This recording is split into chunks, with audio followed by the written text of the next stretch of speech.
Hi, everyone. I wanted to give you kind of a broad overview of your prehistoric art project.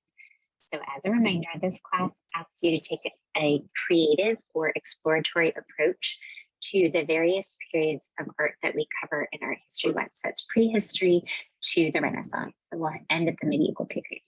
So this one kind of sets the standard for how you're going to approach the projects in this class.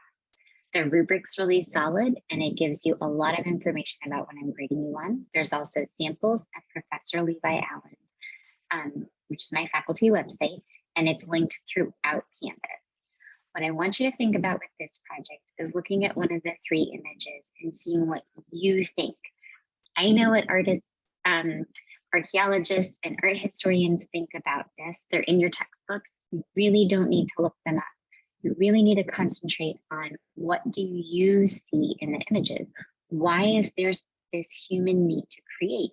Why do we want to explore things with drawing or painting or recording information? What does that say about us?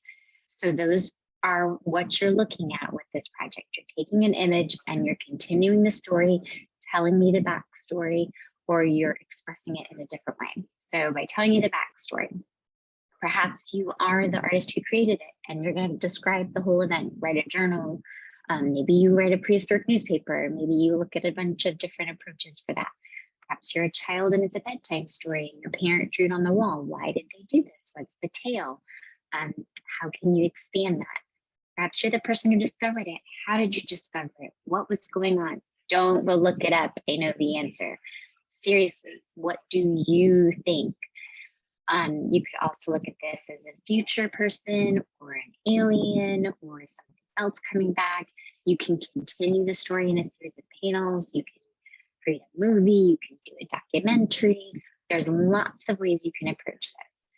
There are several questions you need to answer with this, and you can either answer them in the terms of your project. Say you're doing a podcast and you decide to just answer them straight, or you can also include a paper. Papers are an excellent opportunity for you to expand on anything you want me to know and give me more information. You can't meet with me in person, so this is your chance to really let me know everything that you've ever wanted about your project. You definitely want to follow your style sheet. There's a way to submit a creative portion as well as a written portion, and you do want to follow the name convention for your files. And you also want to make sure that you have fun. It's meant for you to think outside the box and kind of just explore a different way of looking at art history.